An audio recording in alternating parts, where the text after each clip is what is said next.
Welcome to Look Behind the Look, the celebrated podcast that explores your favorite looks in film, television, and fashion history. Through conversations with the fashion world's elite and award-winning hair, makeup, and costume designers on sets around the world, you will see and hear exciting tales from behind the scenes, career origin stories, and tons of advice and tips. I'm your host, Tiffany Bartok. Hey, this is Jayce Bartok. I am guest hosting this week on Look Behind the Look for Tiffany Bartok. On this week's episode, we explore the career of Jack Lemmon. Jack Lemmon would have been 100, and the Film Forum is running 2 weeks of his most famous films. And if you ask me, huge Jack Lemmon fan, all of his films are his most famous films. Anytime Jack Lemmon appeared on the screen, it is an acting lesson in comedy and pathos and in filling the room.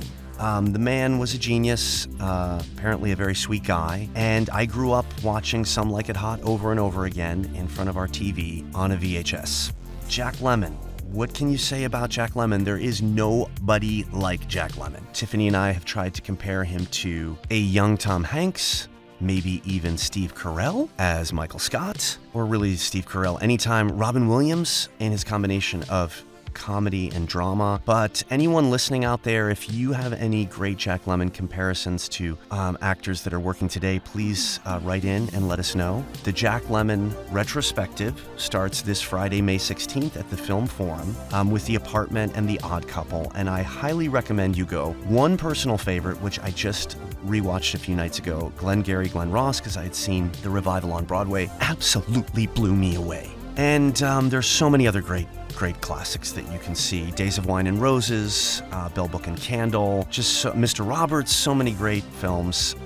Anyway, here's my episode on The Apartment in all its glory and innovation and hilarity. Hope you enjoy. Ingredient number one, a very warm, very wonderful story about a boy, a girl, and a very special kind of problem. Did you hear what I said, Miss Kubelik? I absolutely adore you. Shut up and deal. Ingredient number two, a brilliant cast. Jack Lemmon in a delightful role which gives full rein to Jack's amazing versatility. Shirley MacLaine, whose glowing warmth lights up the screen like a Christmas tree. Fred MacMurray. This is a Fred MacMurray you've never seen before. You know, you see a girl a couple of times a week just for laughs, and right away they think you're going to divorce your wife. I ask you, is that fair? No, sir, it's very unfair, especially to your wife. Yeah. Ingredient number three, Billy Wilder. There's nothing quite like that Billy Wilder, Some Like It Hot kind of laughter.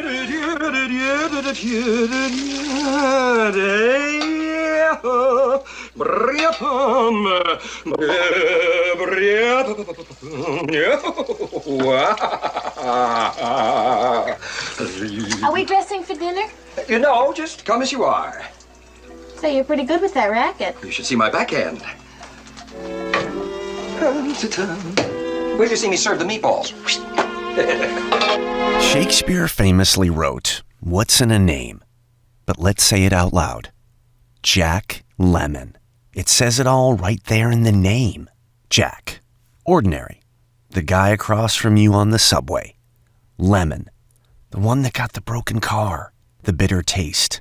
Yet the surprising, brightly colored yellow sun inside of the bad luck. Jack Lemmon. Arguably the greatest comic and dramatic actor to ever grace the screen, who is unrivaled as the everyman, who trips, stumbles, triumphs, and gets the girl, or in the case of Some Like It Hot, the guy. Starting this week at one of my very favorite movie theaters, the Film Forum on Houston Street, Jack Lemmon turns 100. Can you believe it? And the Film Forum is opening its 2-week tribute on Friday, May 16th with the iconic story of Opposites, The Odd Couple. But I'm not here to talk about Mr. Lemmon's legendary roles in Days of Wine and Roses, Glengary, Glen Ross, having a revival on Broadway now with Bob Odenkirk, reprising Lemmon's unforgettable Shelley Levine, The Front Page, Mr. Roberts, Bell, Book and Candle, a personal favorite of mine, Some Like It Hot, which I watched on VHS until the tape broke. I am here to talk about one of the greatest comedies, if you can call a film about a mid-level office drone working at an insurance company who lets his superiors bully him into letting them have his apartment for their affairs in hopes of him getting promoted, and the suicidal elevator girl whom he falls in love with, a comedy, The Apartment.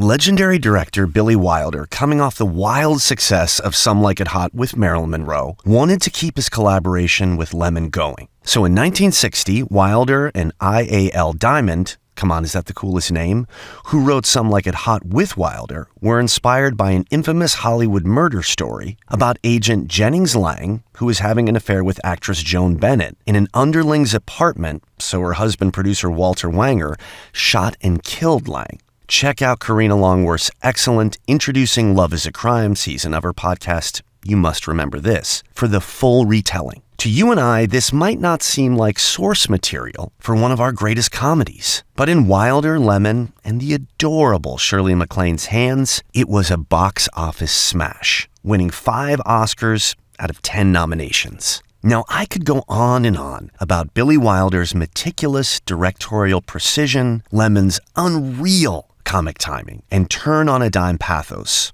Why Ving Rhames spontaneously gave him his very own Golden Globe in 1998.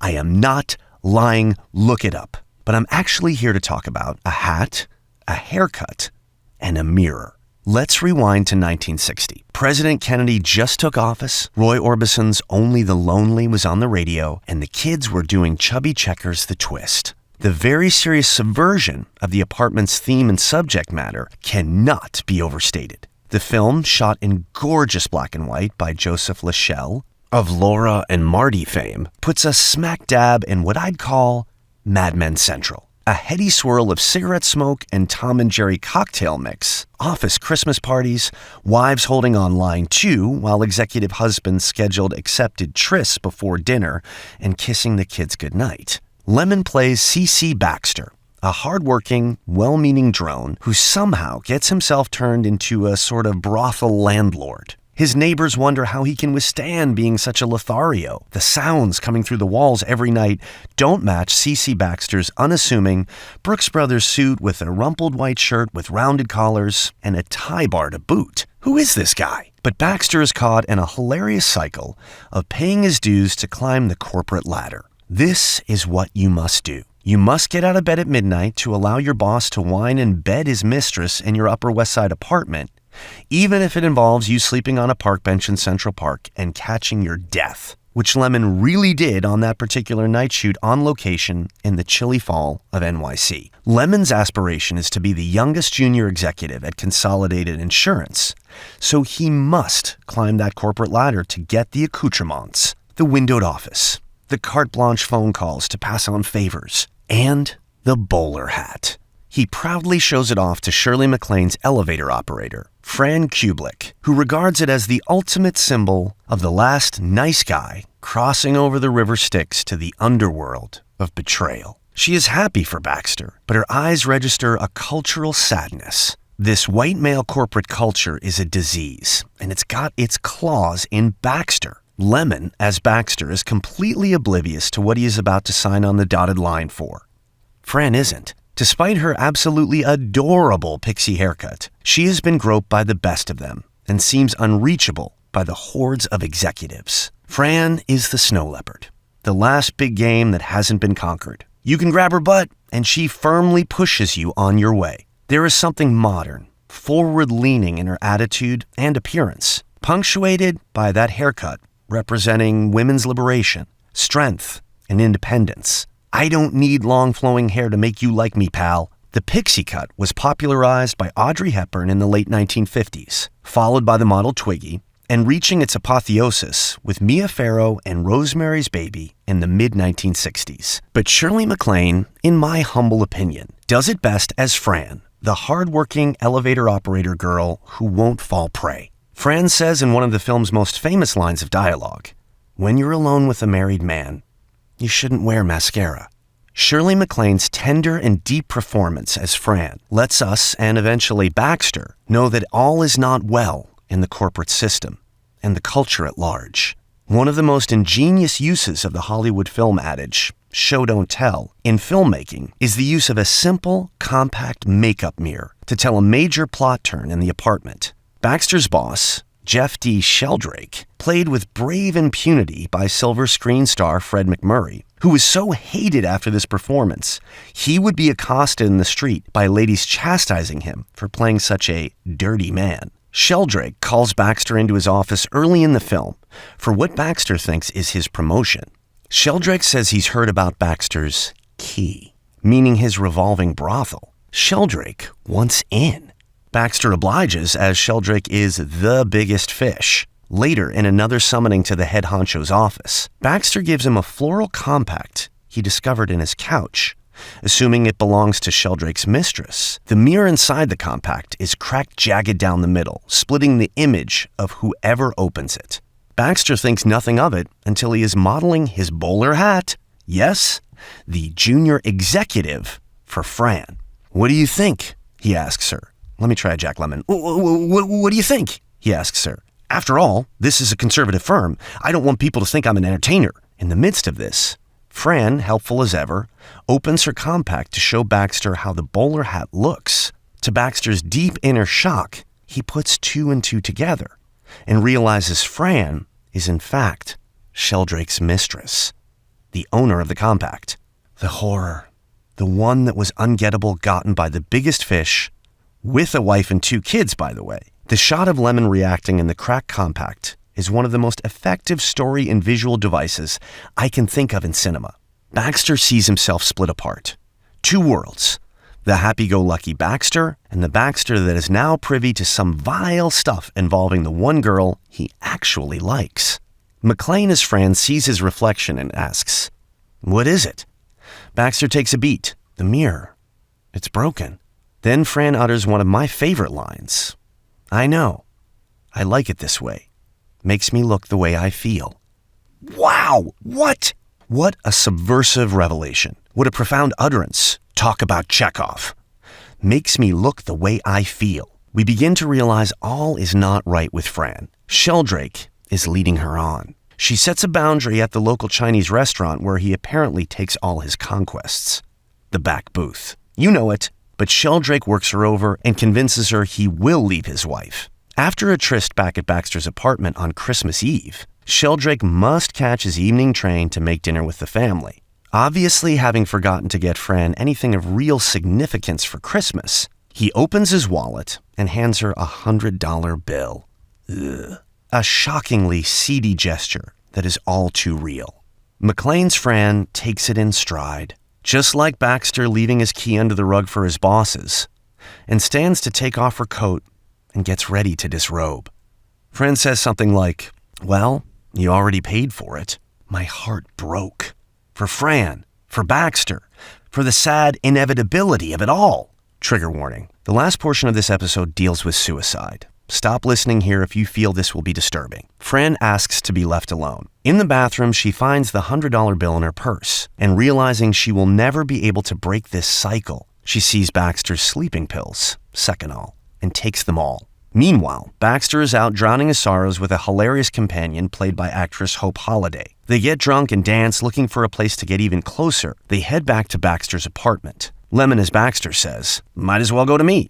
Everybody else does." Once back at his place, he discovers Fran and races to his jocular doctor neighbor, played by Jack Crushen, also Oscar-nominated for his hilarious supporting role as Dr. Dreyfus, and Fran narrowly misses checking out. While recovering at Baxter's playing gin rummy, which McClane apparently was playing a lot as a peripheral member of the Rat Pack, Fran and him bond.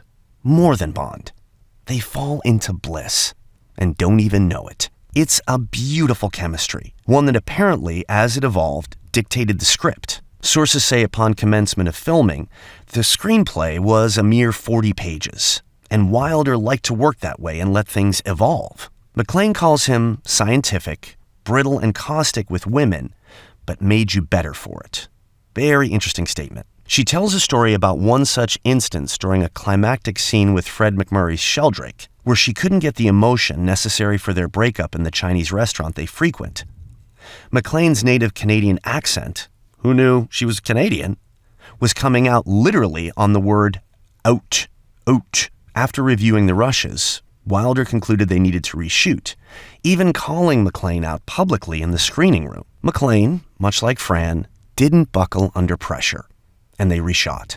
On the day, Wilder called action and excused himself to give her the privacy to do the scene. Well, she hit it out of the park, uttering the lines from that take that made the final cut. So you sit there and make yourself a cup of instant coffee while he rushes out to catch the train.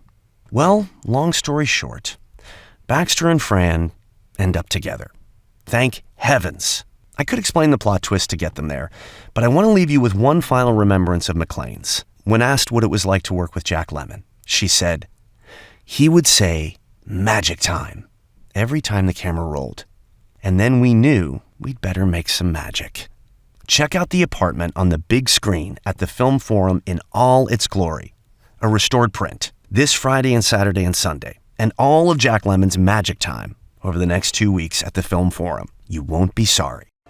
Look Behind the Look is a Vinyl Foot production, written by me, your host, Tiffany Bartok, produced by Jayce Bartok, edited by Mugresh Thakor. If you're interested in learning more, find our video version on the YouTube channel, Look Behind the Look Podcast. There you can see rare photos and clips from our guests. And please follow us on Twitter at LookBehindPod and Instagram at LookBehindTheLook. If you like the show, please rate, review, and subscribe. And tell your friends and spread the word. You can subscribe to us on iTunes or any podcatcher of your choice. Thanks for listening to Look Behind the Look.